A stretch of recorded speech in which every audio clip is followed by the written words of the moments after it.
Hi, everyone, and welcome to Question Period Rewind. I'm Donna Skelly, Speaker of the Legislative Assembly of Ontario. We have a segment queued up from 1986, a big year for the film industry. That's when the Pixar animation studio first launched. Tom Cruise was fawned over as Maverick with the debut of Top Gun, and James Cameron released one of the top sci-fi films of all time, Aliens. Now, what was being discussed in Ontario's Parliament was far from science fiction. Let's take a listen.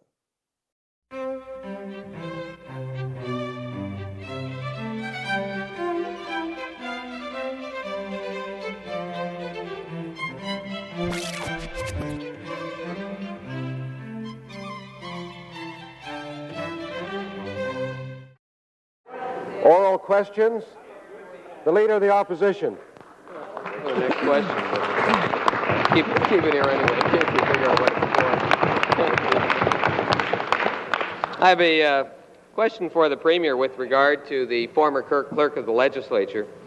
Yesterday, the Treasurer, who, let us recall, negotiated this arrangement, said as follows: the former clerk is entitled to a continuation of his job for as long as he lives or as long as he can perform the job. May I ask the Premier, was it the Premier's position, belief, that the former clerk could no longer perform his job? Premier? I think I discussed this with you yesterday, and I'd rather not be dragged into personalities on this issue. But as I said to you yesterday, and I think it answers your question, is that we believed it was time for change in the legislature. Certainly there were consultations with others. Your party willingly participated in choosing of a new clerk, which we're delighted to have here. And I think that sense, as I read this legislature, and knowing a number of the members, was predominant here. There was in no way an attempt to discredit personally the former clerk, and I really don't want to put these things on an individual or personality level, but it was felt, and as I said, that we were due for change here, and that's what led us to the conclusion. Mr. Lewis, as you know, had served here for a great number of years, some 40-odd years, as I recall. He was 75 years old, and I think there's a sense that no one has the right to a lifetime tenure on any particular job. There was probably an error in the drafting of the legislation in 1974, and that we should move forward. Supplementary? Well, the reality, Premier, is that you made a decision. You made a decision that replacing the clerk was a priority. The public of Ontario is being asked by the government to provide $91,000 annual salary, a car and driver, generous office space, $47,000 cost for an office, a one-time only payment of $117,000, an annuity which costs $200,000, new office furniture for $8,000, and additional costs. The public of Ontario is being asked to pay that amount of money to the clerk in order to effect a change. I think the public whose money you are spending has a simple question to ask you. Do you think that the former clerk could continue to perform his job or not? You made the decision. The public is entitled to know what the Premier of this province thought about his ability to do the job. Premier? And then the public can assess whether you made a reasonable deal or not. Premier? I wish the honourable member opposite would not try to drag me into a discussion that I'm not going to participate in about discussing his personality or particularly discussing his particular characteristics one way or the other. And I would hope that the honourable member could keep the discussion above that.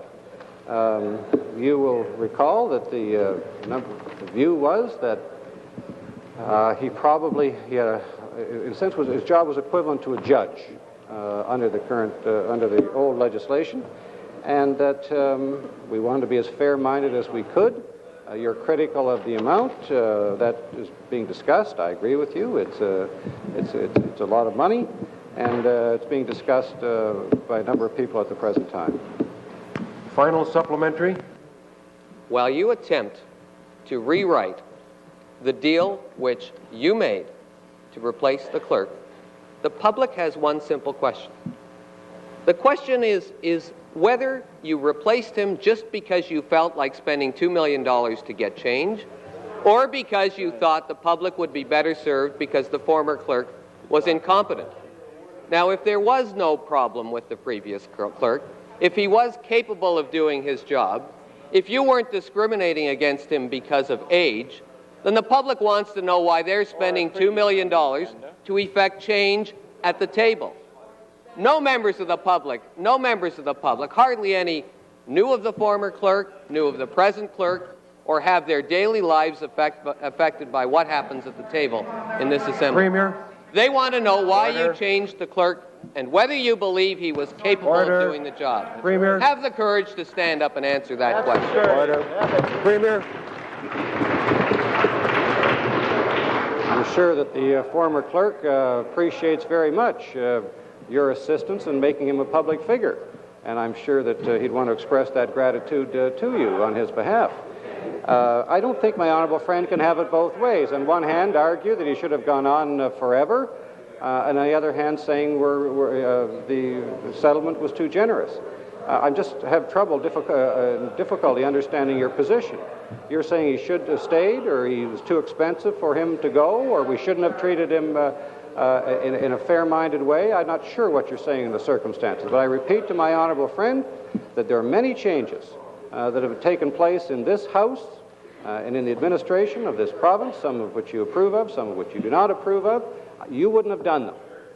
We know your approach to these matters. You had 42 years to do the kinds of things you want to do. Well, Mr. Speaker, I don't think the honourable member's figures are accurate. Well, my honourable friend would spend $650 million for an oil company. I mean, you can make your own choices on these matters. Order.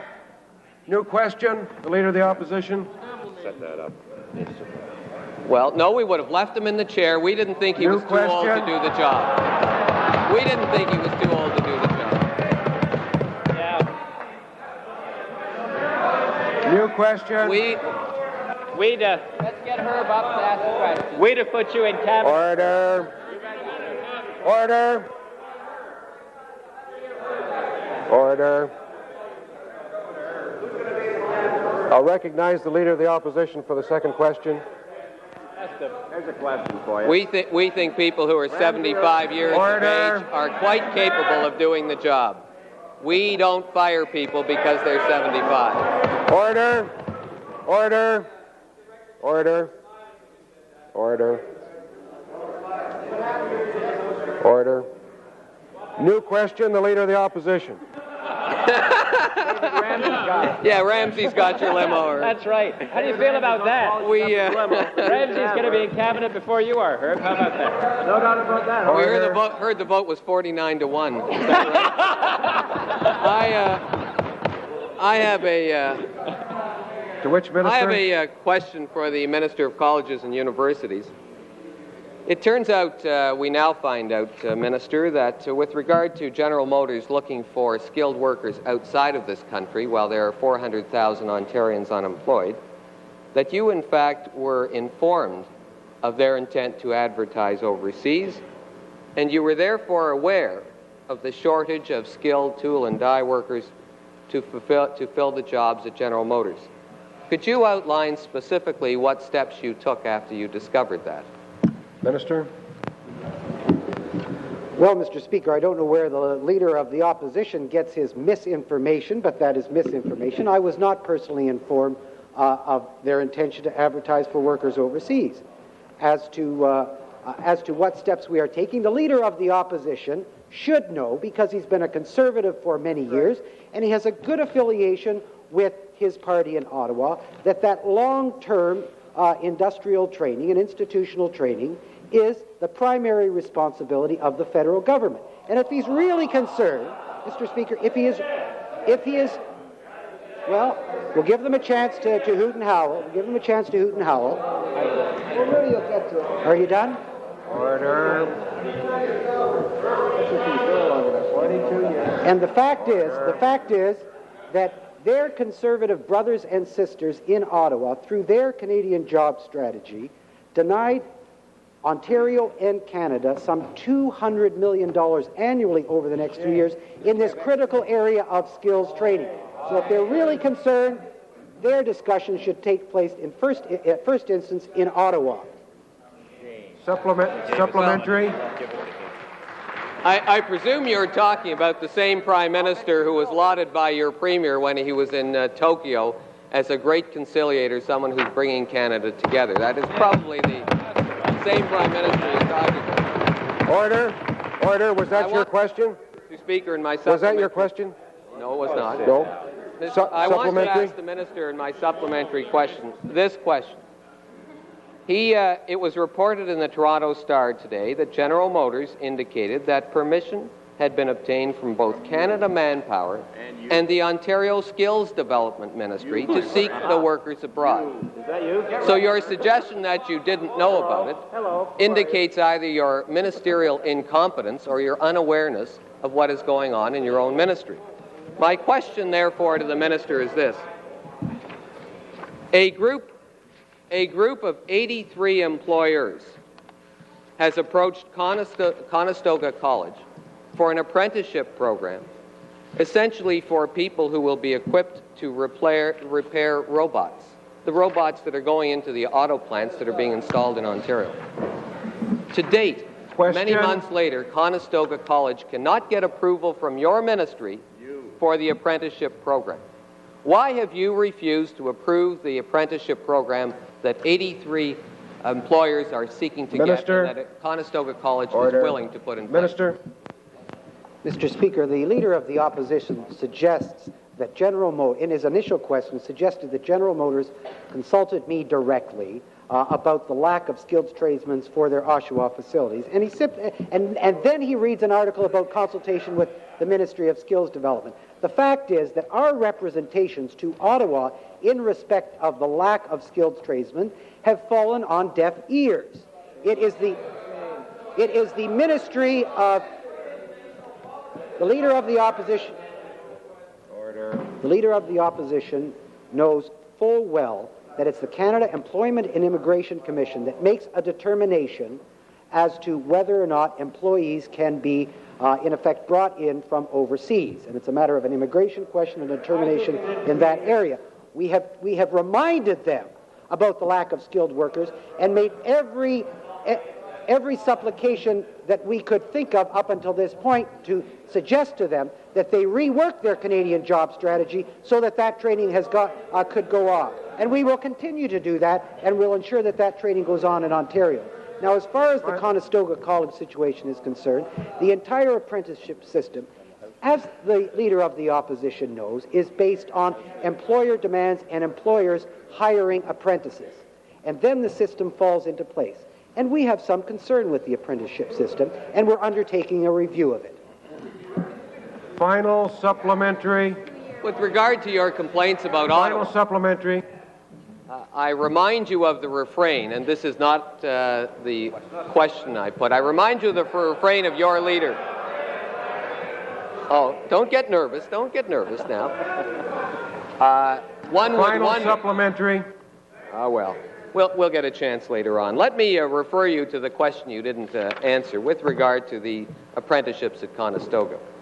I have here a letter dated October 2nd addressed to you from Delta Enterprises Sarnia on behalf of the 83 employers.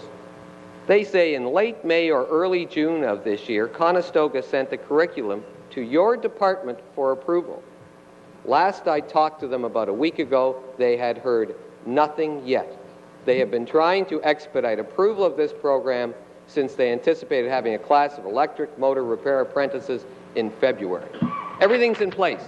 The people willing to take the apprentice program, the employers willing to hire them, Conestoga willing to run the course, and you sit on it and don't approve apprenticeship programs. Stop complaining to the federal government. Stop complaining here. Order. Stop allowing people to advertise over here. When are you going to approve the apprenticeship program? Order, Minister.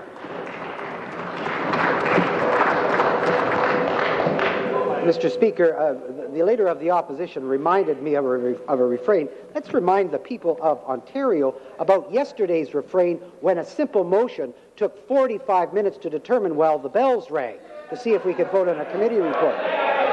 Let's talk about that refrain. Let's see who's getting things done and not getting things done.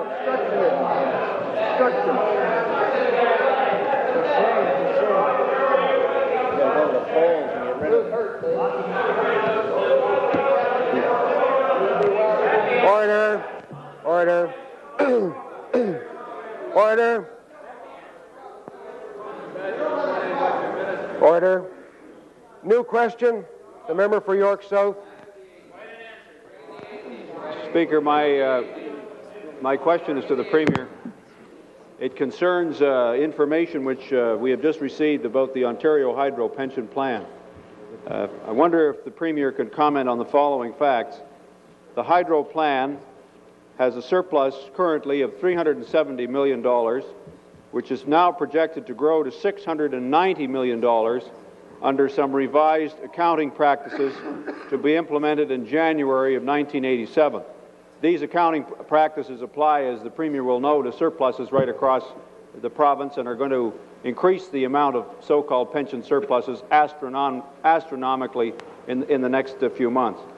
I wonder if the Premier can comment on the fact that as a result of this so-called surplus, Hydro will not be making any contributions to the plan for 1986 or for 1987, but its employees will continue to have to contribute their share, and that the plan contains no indexing provisions whatsoever, and Hydro is refusing to give its employees the right to share with it the management of the plan. I wonder how the Premier feels about that and these facts, particularly in light of what is happening with respect to Roderick Lewis. Well, Mr. Speaker, I don't see a connection between the two, but I understand the honourable member's point. And the answer to the honourable member is that I'm not in a position to comment because I don't know the facts that you have shared with the House today. I assume they are accurate, but I'll certainly attempt to verify them if you'd like me to in the next little while. Supplementary. Speaker, the Premier may see no connection, but I think the public does. I think the public sees a raw deal and knows a raw deal when they see one. They see employee after employee getting ripped off by pension plan after pension plan, and the Government of Ontario buying out somebody with a $220,000 annuity and an increase of his pension indexed for life. That's what they say, and they see, and they say it stinks, and they know it stinks, and you know it stinks, and that's why you're having to renegotiate the deal. That's why you're having to renegotiate the deal. Supplementary. My supplementary to the Premier is this. I wonder if the Premier can comment on the fact that as a result of the accounting changes, which he will be aware of, the amount of surplus in Ontario will grow by the billions as of January 1987.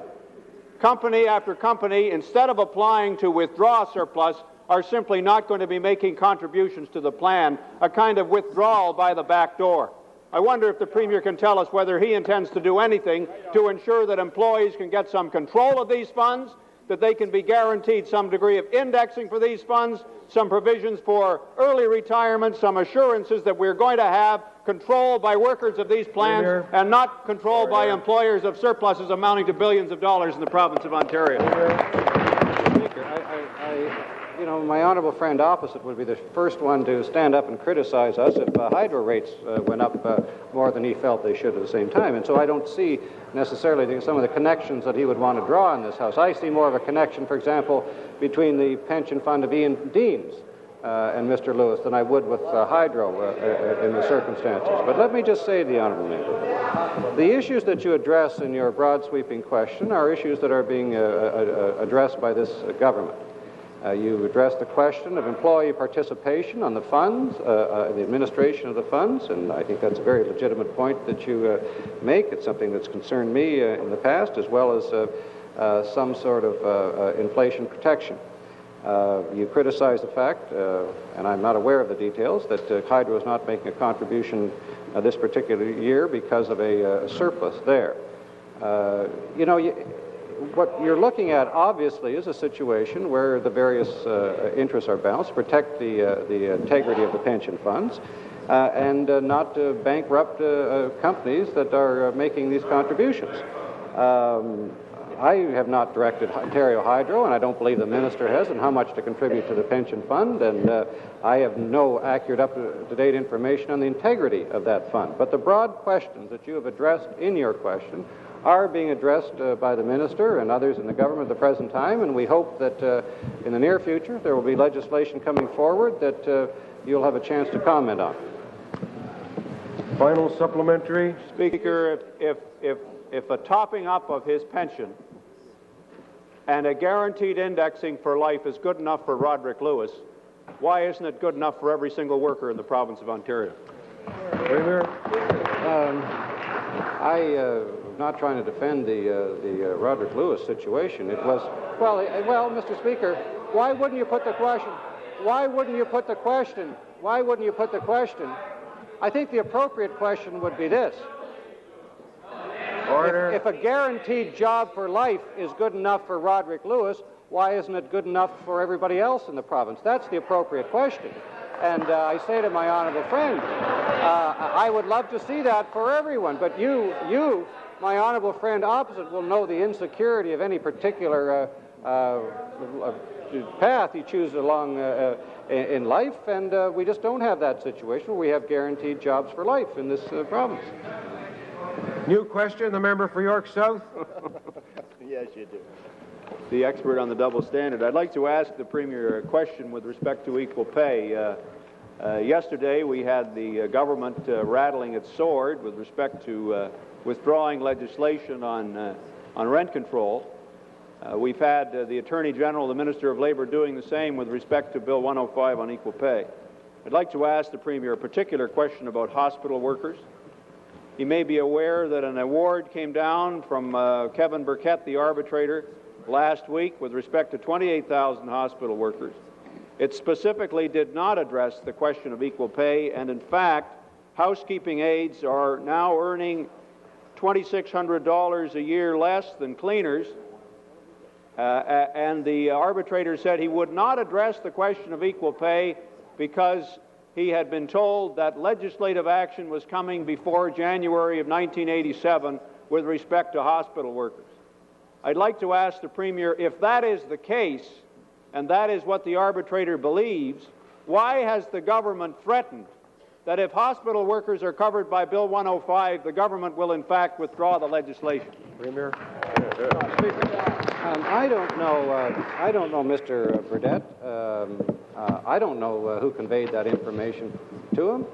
And thirdly, I can't be responsible for the things that individual arbitrators around this province think. You know, arbitrators make a lot of decisions on the basis of things they think they know or think they don't know, but don't ask me to justify those decisions that they make or may not make. Supplementary. I'm not asking the Premier, Mr. Speaker, to justify what an arbitrator does. I'm asking him to justify the point-blank refusal of his government to include hospital workers, municipal workers, and nursing home workers under the only piece of legislation that we have seen in this legislature with respect to equal pay. Why have you cut those people out, and why aren't they being included so they don't have to go on their hands and knees to arbitrators, go on their hands and knees in collective bargaining to get the kind of equality that they deserve in the province of Ontario? Premier. Some people like to take their cases to arbitrators and believe in the collective bargaining system, but that, to answer your question specifically, the government has a definite plan on how to move ahead with the question of pay equity in the public and private sectors. And as you know, it's an enormous new change. We think it's been thought out carefully in terms of the timetabling and the inclusion at various times along the road. You obviously disagree with that timetable, but I think you have to have at least respect that the government is addressing these issues. They are complex. Wide consultations are necessary and required, and we are going ahead with that, as we said we were some time ago. Final supplementary. If the Premier wants to talk about respect, perhaps after yesterday in his comments on rent control and the comments that have been made on equal pay, he and his party ought to reflect on the respect that they should have for the democratic will of this legislature with respect to legislation that's before it.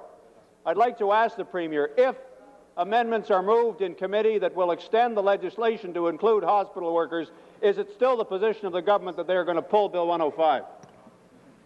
Premier. Speaker, obviously we're very interested in the deliberations of this House on every piece of legislation that comes before it, and we would hope that members would act in a responsible and constructive way in the discussion of that, of all those matters that come before the House. But my honourable friend opposite is in their last few weeks seen examples of groups of legislators who change their mind on various things, who bring in second, third, perhaps even third and fourth opinions on things, and this House only works well this House only works well if everyone has the same sense of responsibility for the outcome, and frankly, sometimes I don't see that in the opposition.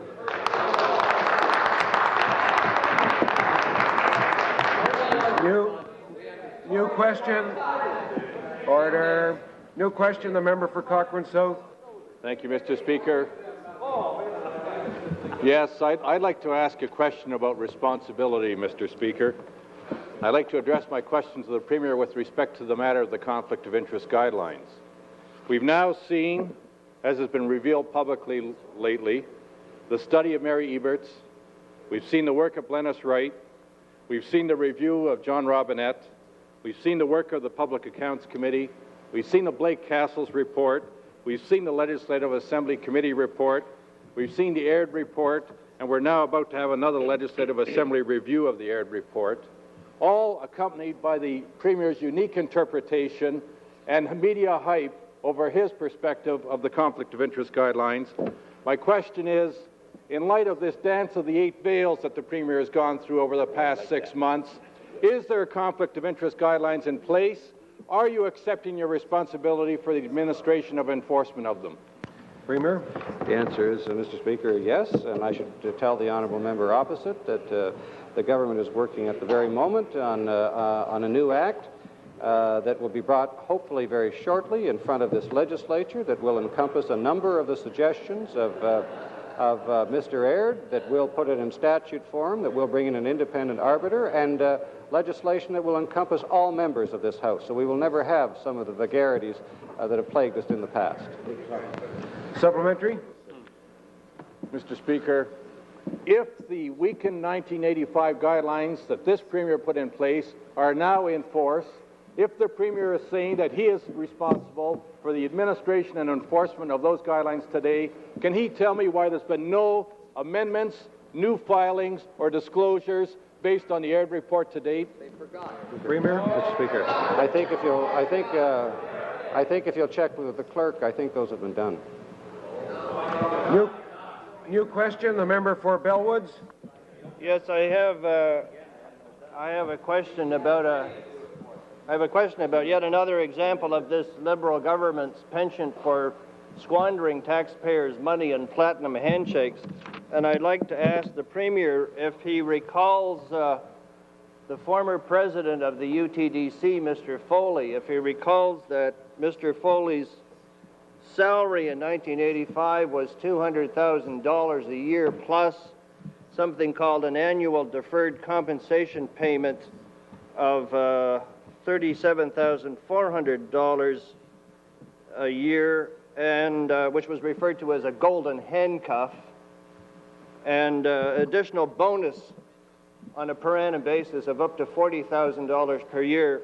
If he remembers all of these things, can he explain to us why Mr. Foley was given a platinum handshake, which appears to be in the vicinity of $500,000, $500,000? Premier? I say to the honourable member, I don't think his facts are quite accurate in that particular situation. You're right that Mr. Foley had a contract with the UTDC as the president of that organization. There was some deferred compensation in that contract, but with respect to the severance, as I understand it, he was given 2 years severance when he was let go by the board, or they'd arranged for a settlement. I think the honourable member, if he checks normal commercial practice, will find that that's a normal commercial practice. I understand that the board of UTDC had legal advice. They talked to McCarthy, and that was the settlement that was arranged that is common in the private sector. Supplementary? It's all very well to pretend that we're talking about a private sector settlement. The Premier knows full well that Mr. Foley is a civil servant. He is recorded in the public accounts at the management level of the Ministry of Transportation as far back as 1970.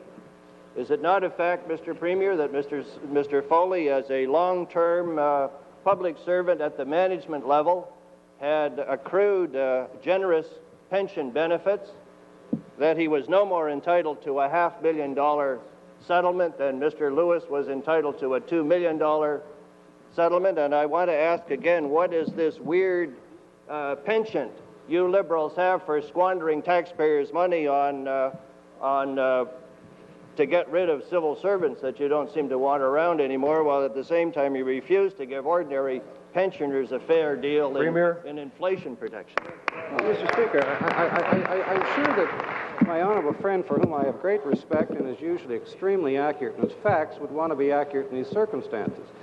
Well, I'll answer.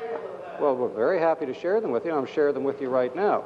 Mr. Foley, I believe, was the president of UTDC for some 13 years. UTDC, I don't believe he's constituted as a public servant. Public servants don't make $200,000, whatever you quoted him as making. He was the president of that corporation. It was owned by the taxpayers, but and ran as a private sector company responsible to an independent board. It was not $500,000. Your facts are wrong. It was 2 years' salary, which I believe was, as I recall the facts, was $320,000. That was a decision made by the board. So if you want to, I'll share all those facts with you. I think those are the facts as I recall them. New question, the member for Brampton.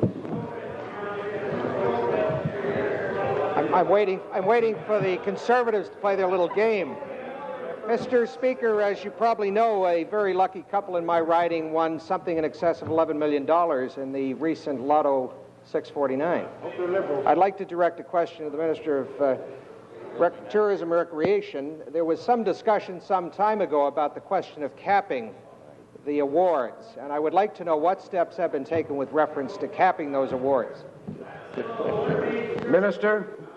Mr. Speaker, many people from time to time have expressed their opinion to me that the $10 million, 11, 12, is too much for one person to win. They have suggested, and it's my personal view, that this amount should be capped at something below the $10 million mark, and that the balance of the prize money should be allotted to more people. As you know, the Ontario has made this recommendation to the Interprovincial Lottery Corporation, but however, we're only one player. The other provinces have not agreed. Supplementary. Mr. Speaker, I'd like to inquire as to whether or not, in light of that fact, whether or not any follow-ups are made by the ministry in terms of looking into how those particular winners have been able to deal with the question of their winnings. Is going to deal with the question of the winnings. Order. Minister, order. Mr. Speaker, I think any follow-up by the Lottery Corporation has shown that the funding that most of the winners receive have been handled very responsibly, and I know that the Lottery Corporation, during their interprovincial meetings, are still discussing with their other provincial colleagues the question of capping that total amount.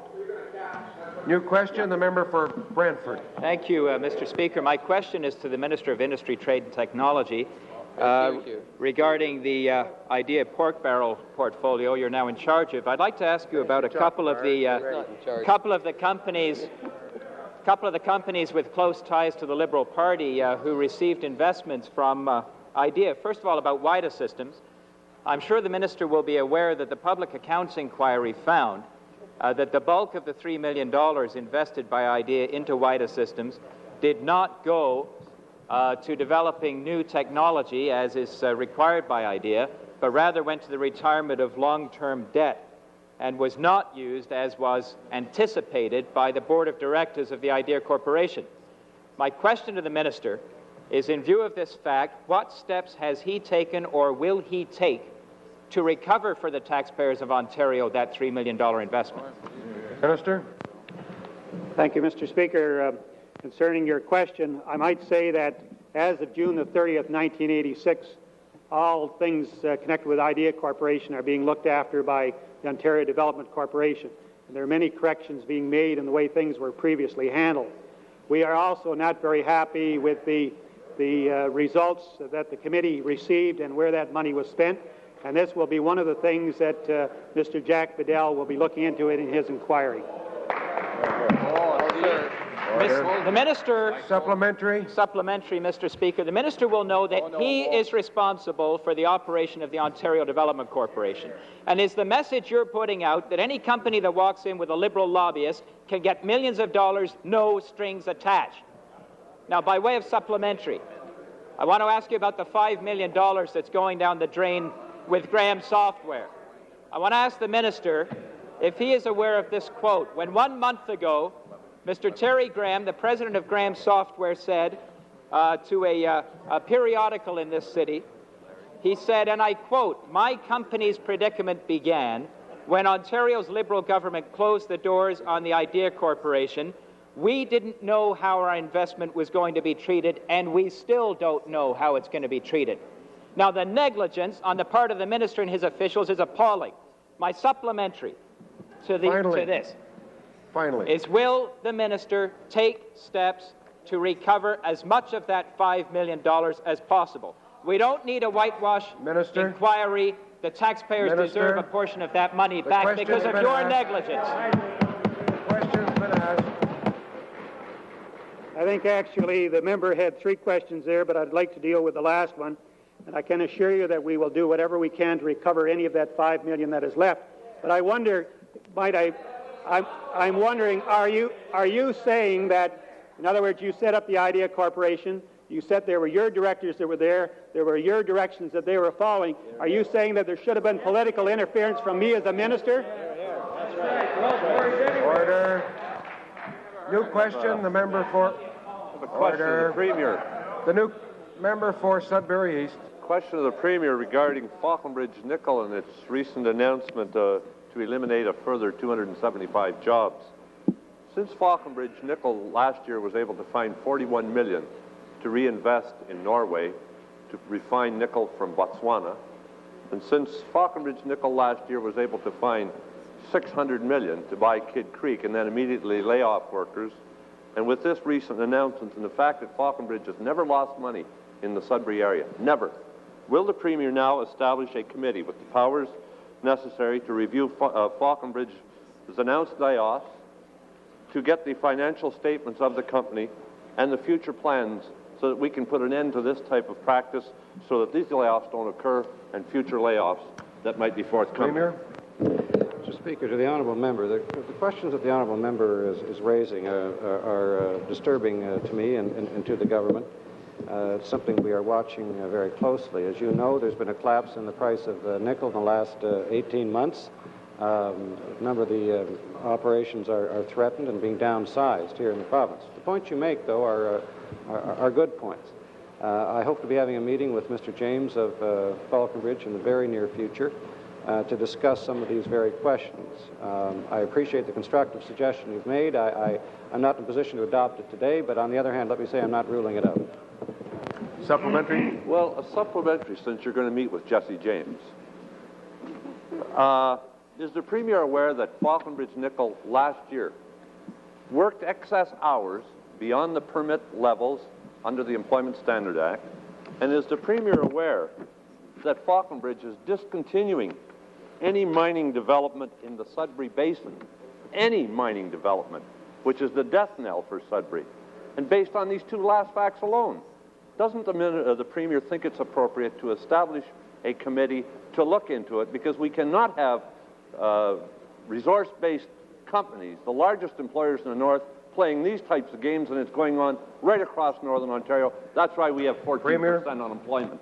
Well, Mr. Speaker, I appreciate the points the honourable member is raising, and I am concerned about the long-term plans of Falconbridge, particularly in the Sudbury Basin area, as well as I am of other mining companies there as well.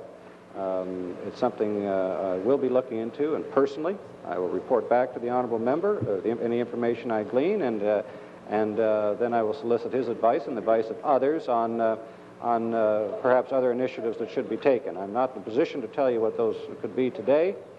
It is worrisome, and the long-term viability of Sudbury is, of course, directly affected thereby. But I'm sure the honourable member and I will have an opportunity to discuss this on many more occasions, but it is a worrisome matter. New question? The member for Cochrane South. Mr. Speaker, I have a question to the Minister of Industry, Trade and Technology. If he thinks he's going to avoid a forensic audit that was unanimously approved by the Public Accounts Committee by the Bedell report, guess again, my friend, it's not going to happen. Mr. Speaker, Mr. Speaker, my question is for the Minister in charge of industrial development in this province, and I specifically want to refer him to the unemployment situation in Northern Ontario. Your government's own figures show an unemployment rate in Northern Ontario now standing at 11.3%. We have unemployment rates in North Bay of 12.8%, Thunder Bay at 12.8%, Sault Ste. Marie at 15.5%, Sudbury at 10.8%. We have specific layoffs in many communities, single industry communities across Northern Ontario over the past 6 months when you have been responsible for the development of the industrial capacity of Ontario. I want to know what new programs you put in place to help these laid-off resource workers. Mr. Speaker, as has been stated on previous occasions, we are also very concerned about the unemployment problem in the North. And I might say to you that I don't think that you would find that any government has moved as quickly as this government has to try to correct some of those problems. I might reiterate some of those. The announcements by the Premier of several of the ministries or parts of the ministries that have been moved to the North. The visits that our ministries staff have made to the North. The appointment of a assistant deputy minister from the Ministry of Industry, Trade and Technology for the North. A new conference that we're holding on the North, which comes up in the first part of November. The new ventures program, some of the tourism programs, and also many of the grants that have been made or the loans that have been made under the Northern Ontario Development Corporation, which are expected to create thousands of jobs in the North.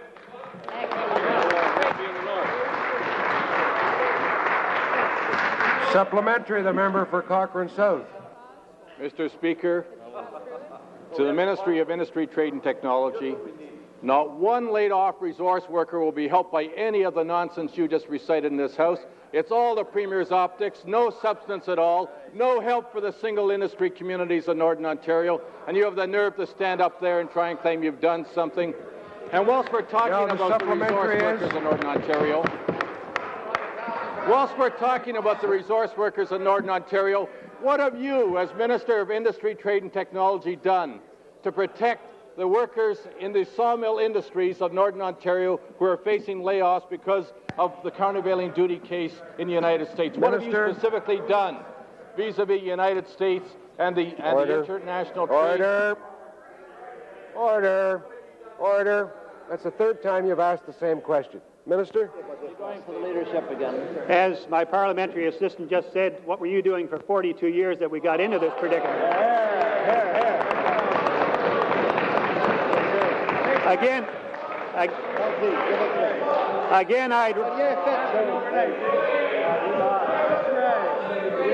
You lost the leadership.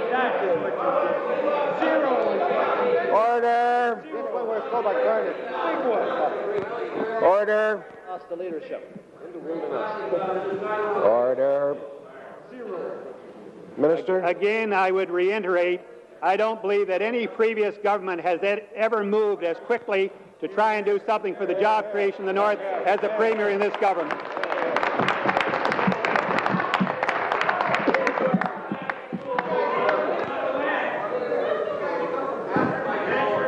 Order. The member for Nickel Belt with a new question. Mr. Speaker, I have a question for the Premier. The Premier was in the Assembly yesterday afternoon when I asked his Minister for Municipal Affairs to put on hold the decision to appoint a Reeve in Chapleau rather than have him appointed by the Minister. The Minister refused to either put the decision on hold until a delegation had come down to talk to him or to rescind the decision. In view of the importance of this matter, would the Premier either ask his Minister to do that or tell him, in view of the fact that tonight in Chapleau the new Reeve is to be sworn in, the new Reeve that's been appointed by the Minister of Municipal Affairs? Premier? I'm sorry, I missed the request. Are you asking me to tell him something or order him to do something? You know me, I never tell or order anybody to do anything. I just sort of take advice and try to develop a consensus. But I will pass on your heartfelt remarks to the Honourable Minister for his reconsideration. Supplementary. Mr. Speaker, I don't know when I've ever seen such a patronizing and insulting attitude towards a small northern community as is being demonstrated by the Minister and the Premier by appointing a reeve. I asked the Premier, would he tolerate for one moment his minister appointing a mayor of London, Ontario, if the present mayor moved away? Premier? Against the wishes of the community, against the wishes of the Are you talking about council. the present mayor of London or the last mayor of London? Mr. Speaker, I appreciate the point the honourable member is making, and it's being, as you know, and as I reheard I wasn't aware of the situation, and I heard the honourable minister respond yesterday that he's got to consider this in the context of public policy right across the province, and it's very difficult to deal with on an individual basis. But given the intensity of your feeling, you've raised it 2 days in a row, and you raised it in the statement period of yesterday, and the strong advice that you have, I am sure that the minister, being a thoughtful, sensitive person that he is, tries to take other people's advice into consideration, and then he makes up his own judgment. But he will hear what I am saying, he'll hear what you are saying, and he will, I'm sure, reflect on that, and if he feels that on the basis of your entreaties he should change his mind, then I'm sure that he will do that. New question. The member for Hyde Park. Si j'ai l'occasion de poser ma question. Monsieur le Président. Mr. Speaker, my question, Mr. Speaker, is to the Premier. The 6th of September, in an interview in the daily newspaper Le Droit, the Minister for Francophone Affairs had requested the replacement of the Speaker of the House because he is not bilingual, and the Prime Minister is open to this idea. The Prime Minister, the Premier, David Peterson, would be open to this idea. What I'd like to know is whether the Premier and his government shares this public opinion that has been expressed by a member of his cabinet with regards to the lack of confidence to the Speaker, and what I'd like to know is his position at this point in time. Premier? I would like to say to the member from Hyde Park that I didn't really understand his question. What my position on what question is? What question are you asking? What is your problem? Mr. Speaker, When a cabinet minister demands, when a public minister demands the replacement of the Speaker and publicly asks that he should be replaced because he's not bilingual, I just wanted to ask you, is that your position? Are you going to give him the same package retirement deal as was given to the clerk? Or are you open now to the Ottawa precedent of electing a new Speaker? You're the one that should answer it, not me. Premier? he believes that all members should be bilingual like you are and as other members are. Apart from the clerk, he is bilingual, and the same thing applies to the Speaker, and I hope that in the future all the members of this House will be able to discuss any issue, both in French and in English. This isn't a very extreme position because, as you know, the minister has very strong opinions with regards to Francophones living in Ontario, and it's a position, a point of view that goes along well with his ideas. There's no problem with this regard. The member for Welland Thorold. My questions to the Minister of Consumer and Commercial Relations. I have here, Mr. Minister, the $12,000 Insurance Bureau of Canada advertisement from this morning's Globe and Mail headed, "It only takes a minute to see why auto insurance rates keep going up." It contains pictures of 9 different accidents that have taken place across Canada, and then very small print it says at the bottom, the accidents depicted did not occur at the time or the place shown. I wonder, Mr. Minister, if you would not agree that this is an inappropriate use of hard-pressed motorist premiums for a self-serving ad like this, and would you not agree that this use of phony photos is a degree of deception like the claims premium ratio the insurance bureaus put out and you repeat in this House? Minister. Mr. Speaker, the advertising that is done by the insurance industry has got nothing really to do with me at all, and they're free to do with what they wish.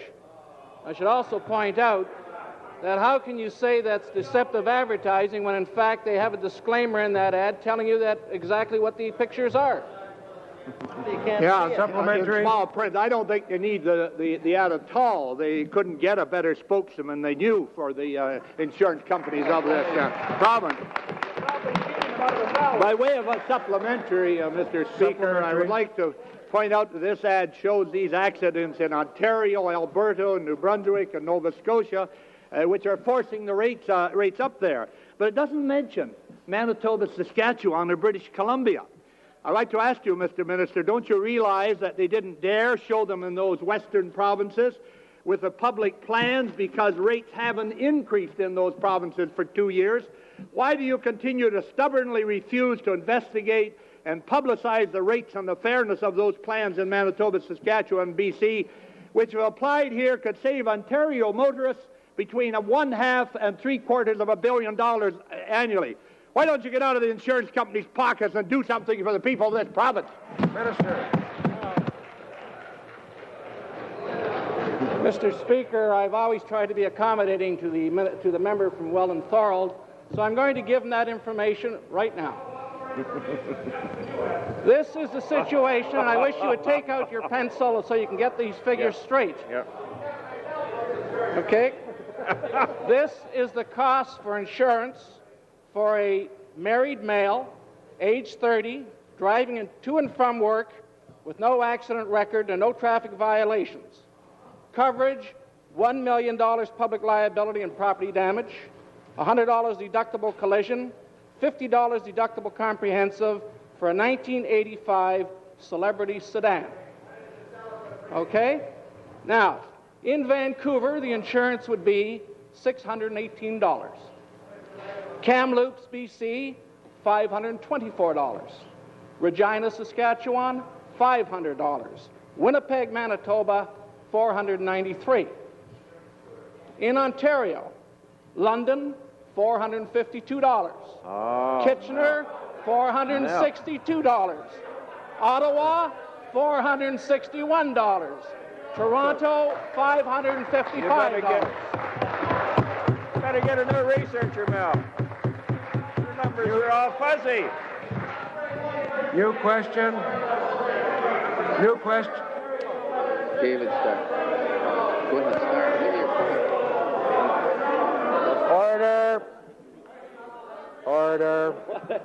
Order. New question, the member for Eglinton. Thank you, Mr. Speaker, for bringing the House to order. I have a question for the Minister of Colleges and Universities. The Minister of Colleges and Universities is reported as making some rather bizarre remarks at a recent meeting of university presidents dealing with the state of university financing. The minister is quoted in the Toronto Star as saying, "The fact is, were we to ignore post-secondary education, we might get a majority anyway." Does this particular remark explain why the government has failed to provide an adequate increase in operating grants to the university system? Minister? Well, Mr. Speaker, I appreciate the opportunity to respond to that. Just before I do, let's compare the misinformation of this member with the misinformation of the Leader of the Opposition, who asked me a question a while ago about a program on apprenticeship at Conestoga College. The fact is that Conestoga College was asking for that program since 1981. We got the letter that he referred to on October the 10th, and on October the 14th, yesterday, we approved the program. You're not answering the question he was asked. Mr. Speaker. Order.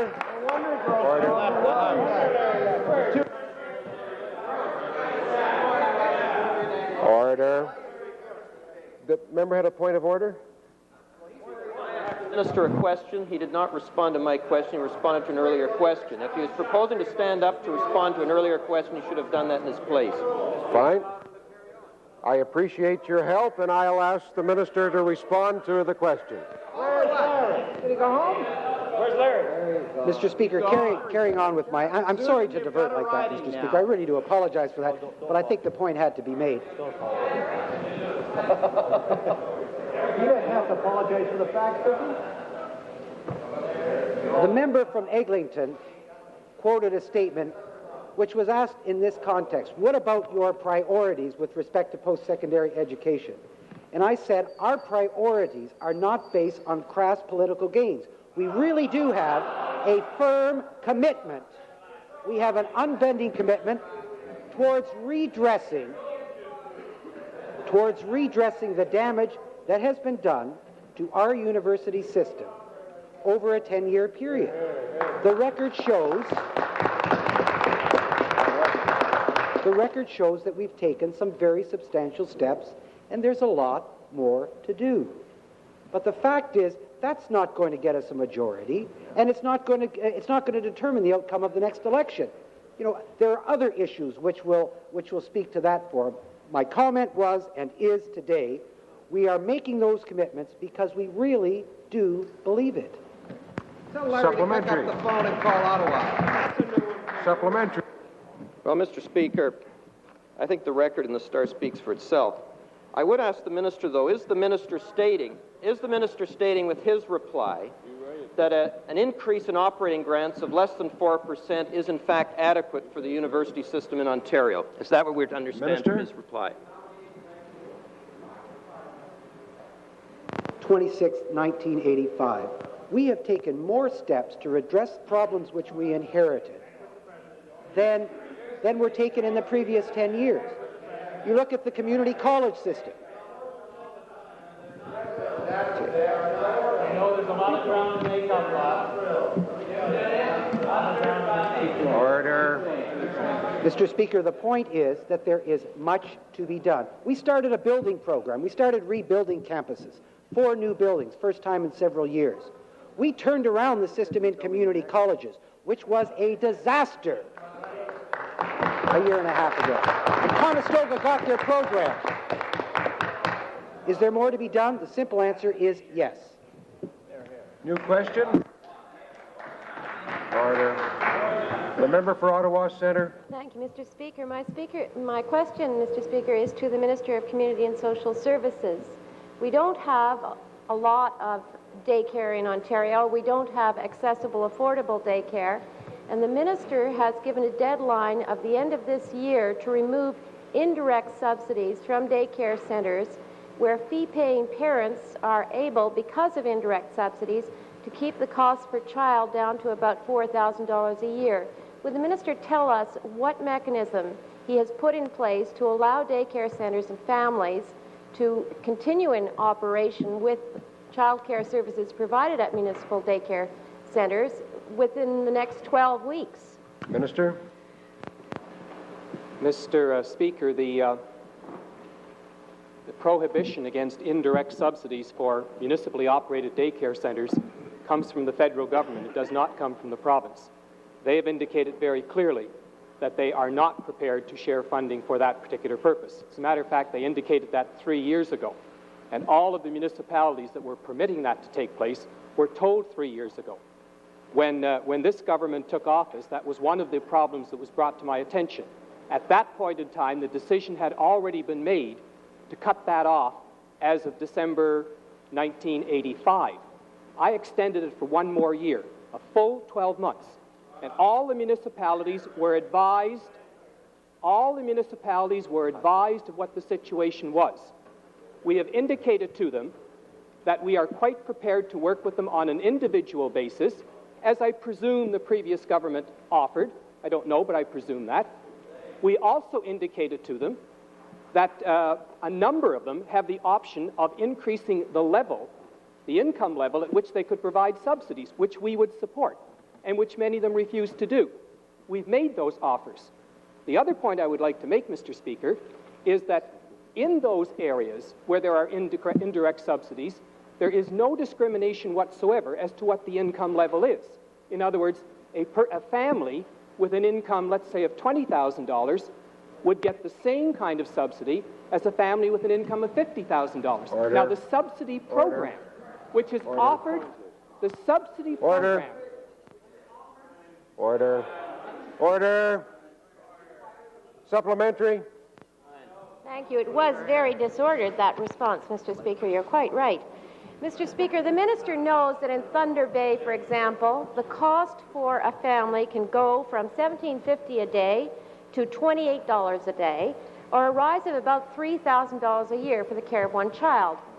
What mechanism has he put in place to ensure that those Thunder Bay facilities are going to be in operation and that the families who get care now at those centers are going to be able to continue getting care in 12 weeks? Minister.